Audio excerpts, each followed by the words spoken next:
আসসালামু আলাইকুম সবাইকে, আশা করি সবাই ভালো আছেন। বাংলাদেশের যেহেতু ওয়ার্ল্ড কাপ খেলা হচ্ছে না, আলটিমেটলি কিন্তু ভুয়া খবরের ছড়াছড়ি আমরা কিন্তু চারপাশে দেখছি। একবার বলা হচ্ছে নিপা ভাইরাসের কারণে নাকি বিশ্বকাপ বন্ধ হয়ে যাবে, একবার বলা হচ্ছে পাকিস্তান নাকি বিশ্বকাপ খেলতে যাবে না, একবার বলা হচ্ছে আমিনুল ইসলাম বুলবুল বিসিবির প্রেসিডেন্ট তিনি হঠাৎ করেই শুনছি যে আলটিমেটলি ফিক্সিং এর সাথে নাকি তিনি জড়িত। তারপরে শুনছি যে সাকিব আল হাসানকে ফিরিয়ে আনা হবে।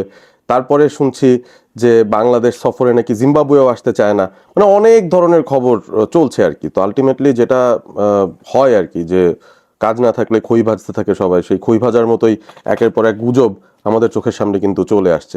আজকে দুপুরবেলা বিশিষ্ট সাংবাদিক এম এম কায়সারের সঙ্গে আমার দেখা হয়েছিল কমেন্ট্রি করার সুবাদে, এবং সেখানে এই বিষয়গুলো নিয়ে আসলে আলোচনা করছিলাম যে আসলে বাংলাদেশের ক্রিকেট রিলেটেড যে মিডিয়াটা, সেই জায়গাটার ভিতরে এখন এমন ধরনের সিচুয়েশন তৈরি হয়েছে যে প্রতি প্রতি ঘন্টায় বা প্রতি 2 ঘন্টায় আপনি কিছু একটা যদি না দেন, তাহলে তো আপনার প্রবলেম হয়ে যাচ্ছে। সো ওই জায়গা থেকে যা পাওয়া পাওয়া যায় সেরকম কোনো ব্যাপারই কিন্তু দিয়ে দেওয়া হচ্ছে, কোনো ক্রস চেক করা হচ্ছে না, কোনো রেফারেন্স দেওয়া হচ্ছে না, এবং একের পর এক গুজব ছড়িয়ে আসলে মানুষের মনের মধ্যে একটা বিভ্রান্তি তৈরি করার কাজগুলোই কিন্তু এখন হচ্ছে। যেহেতু খেলা নেই, এখন কিন্তু এই ধরনের কাজই চলছে। সো আলটিমেটলি এই কারণে আফসোসটা হয় আর কি, যে বাংলাদেশ অন্তত যদি খেলতে যেত কোনো একভাবে, শ্রীলঙ্কা যদি খেলার সুযোগটা বাংলাদেশ পেত, সেই ক্ষেত্রে তো আসলে এইসব নিয়ে না, আমরা আসলে এই সময়টায় বাংলাদেশের ন্যাশনাল টিমের প্রিপারেশন নিয়ে কথা বলতাম। তো এই মন্দের ভিতরে কিছু আবার সত্য ঘটনাও রয়েছে, সত্য কিছু খবরও রয়েছে। অবভিয়াসলি বাংলাদেশের ক্রিকেটাররা এই মুহূর্তে প্র্যাকটিস করছেন, এবং কিসের জন্য প্র্যাকটিস করছেন আমরা যেটা শুনতে পেলাম, যে বাংলাদেশ ক্রিকেট বোর্ড 5ই ফেব্রুয়ারি থেকে 9ই ফেব্রুয়ারির ভিতরে খুব কুইকলি একটা 3 দলের টুর্নামেন্ট করতে যাচ্ছে, যেখানে বাংলাদেশ জাতীয় দল, বাংলাদেশ এ দল এবং ইমার্জিং দল, তিনটা আলাদা আলাদা দল তারা করবে, তিনটা আলাদা আলাদা স্কোয়াড তারা করবে। অন্তত 45 জন ক্রিকেটার এই টুর্নামেন্টটার ভেতরে ইনভলভ হওয়ার সুযোগ পাবেন, যারা ন্যাশনাল টিম এবং তার আশপাশের পাইপলাইনের মধ্যে রয়েছেন। যেহেতু সবাই এই মুহূর্তে দেশে আছেন, তাদের কোনো অ্যাসাইনমেন্ট নেই, এবং এই জায়গাটার মধ্যে আমার মনে হয় যুক্ত হওয়ার সুযোগটা থাকবে বাংলাদেশ আন্ডার 19 ক্রিকেট টিমের প্লেয়াররাও, কারণ তারা এই মুহূর্তে ওয়ার্ল্ড কাপ খেলে ফিরবে দেশে। তাদেরও কিছু খেলোয়াড়দেরকে হয়তো আমরা দেখতে পারি এই 3 টিমের ভেতরে তারা হয়তো জায়গা করতে পারবেন। এই টিমে কেউ কেউ হয়তো খেললেন, কেউ ইমার্জিং টিমে হয়তো খেললেন, ব্যাপারটা এরকম হতে পারে। সো আলটিমেটলি এই যে পাইপলাইনে থাকা অন্তত 50 জন ক্রিকেটার, তাদেরকে নিয়ে বিসিবি একটা ছোট্ট পরিসরে টুর্নামেন্ট আয়োজন করার চেষ্টা করছে T20 ফরম্যাটে। শুনছিলাম বিষয়টা যে সন্ধ্যার দিকে নাকি টুর্নামেন্টটা হবে, অর্থাৎ ডে নাইট কয়েকটা ম্যাচ আয়োজন করা হবে, একে অপরের বিরুদ্ধে একটা করে ম্যাচ খেলবে এবং টপ 2 টিম ফাইনাল খেলবে। এরকমই কোনো একটা ফর্মুলা থাকতে পারে। এবং এত কুইকলি শুরু করে এত কুইকলি শেষ করার কারণটা কি? কারণ হচ্ছে ফেব্রুয়ারির 12 তারিখে জাতীয় নির্বাচন। সো সেটার আগেই ছোট পরিসরের এই টুর্নামেন্টটা অন্তত চালিয়ে নেওয়ার চেষ্টা করছে বিসিবি।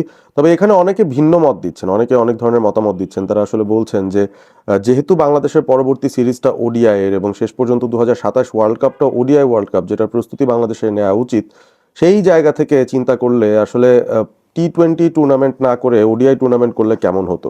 কারণ ওডিআইতে কিন্তু বাংলাদেশের রিসেন্ট পারফরমেন্সের অবস্থা খুব একটা ভালো নয়।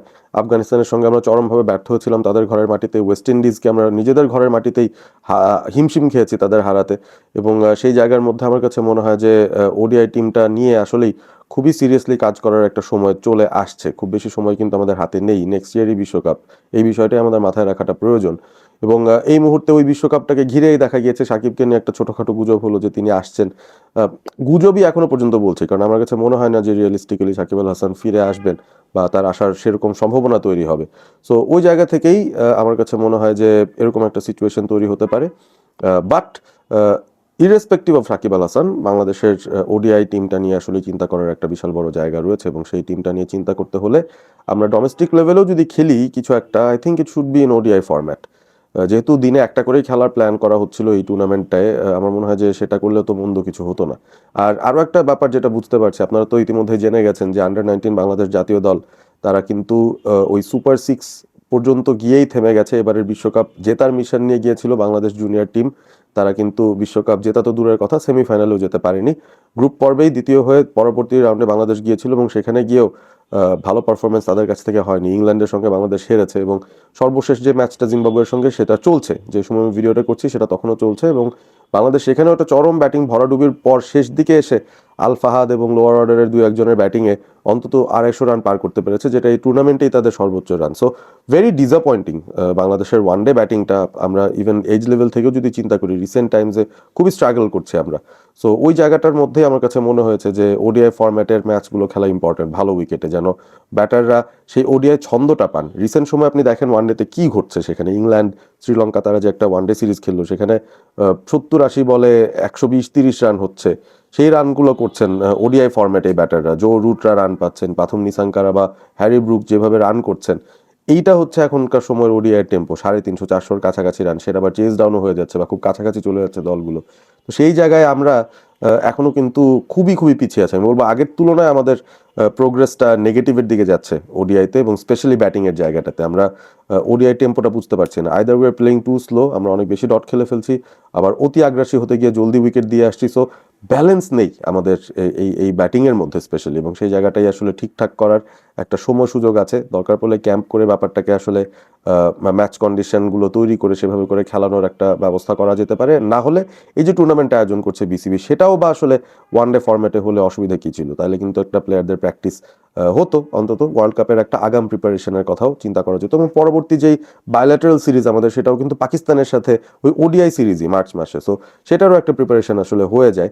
তো দেখা যাক, এটা হচ্ছে জাস্ট বিভিন্ন মানুষের ওপিনিয়ন, কয়েকজন বলেছেন, আমার কাছে লজিক্যাল লেগেছে আসলে শুনে। But of course BCB has a plan, যেহেতু তারা টি-20 ফরম্যাটেই এই টুর্নামেন্টটা আয়োজন করতে চায়, তাদের নিশ্চয়ই একটা আলাদা রকম পরিকল্পনা রয়েছে। এবং সবচেয়ে বড় যে ব্যাপার সেটা হচ্ছে যে আসলে নির্বাচনের আগেই খুব কুইকলি এই টুর্নামেন্টটা র্যাপ আপ করে দেওয়া, প্লেয়ারদেরকেও খেলার মধ্যে রাখার চেষ্টা করা। সো এই অ্যাটেম্পটাকে আমি আসলে সাধুবাদ ডেফিনেটলি জানাই। এবং সেই সাথে আপনারা গুজবে কান দেবেন না, সেই একটা বিষয় আমি আসলে মেনশন করতে চাই। কারণ এটার কারণে আমরা অনেকে বিভ্রান্ত হচ্ছে, অনেক মিস ইনফর্মড হচ্ছে, এবং সেখান থেকে মিসকনসেপশন তৈরি হচ্ছে, সেখান থেকে অনেক ভুলভাল কথাবার্তা কিন্তু আমরা সোশ্যাল মিডিয়াতে বলে বসছি বুঝে না বুঝে। সো ওই জায়গাটায় আমি বলবো যে একটু আমরা সাবধান থাকার চেষ্টা করি, নিজেরা অ্যাটলিস্ট নিউজ ভেরিফাই করি। কারণ যেহেতু অনলাইনেই খবরটা পাচ্ছি, সেটাকে ক্রস ভেরিফাই করার চেষ্টা করে দেখি যে অন্যান্য কোনো রিলায়েবল মাধ্যম কি এই ধরনের নিউজ দিচ্ছে কিনা। সো এই ব্যাপারগুলো আমাদের আসলে প্র্যাকটিস করা বেশি প্রয়োজন। এআই এর সময় তো এমনিতে এআই দিয়েও আমরা ধোঁকা খাচ্ছি প্রত্যেকবার, তার মধ্যে এইসব গুজব যখন চলে আসে, যেটা আমাদের জন্য বিশ্বাস করা কনভিনিয়েন্ট, আমরা কিন্তু সেটা বিশ্বাস করে বসে থাকি। সো ওই জায়গা থেকে আমার কাছে মনে হয় যে বেরিয়ে আসতে হবে। আর শুভকামনা ডেফিনেটলি নতুন এই টুর্নামেন্টটার জন্য, যেখানে বাংলাদেশের ক্রিকেটাররা অন্তত 45 থেকে 50 জন ক্রিকেটার এই টুর্নামেন্টে অংশগ্রহণ করবেন। 3 দলের একটা টুর্নামেন্ট, এবং 5 থেকে 9 তারিখের ভেতরে সেই টুর্নামেন্টটা অনুষ্ঠিত হবে। আশা করি আপনারা এই ক্রিকেটটা অন্তত ফলো করবেন। বিশ্বকাপ বর্জন করেন আর নাই করেন, বাংলাদেশের ক্রিকেট যদি ফলো করতে চান, এই ক্রিকেটটা আপনারা ফলো করতেই পারেন। ভিডিওটি কেমন লাগলো সেটা জানিয়ে দিতে পারেন কমেন্ট করে। ভালো লাগলে বন্ধুদের সঙ্গে শেয়ার করবেন, এবং সেই সাথে সাবস্ক্রাইব করবেন অল স্পোর্ট এবিপি। ভালো থাকবেন সবাই।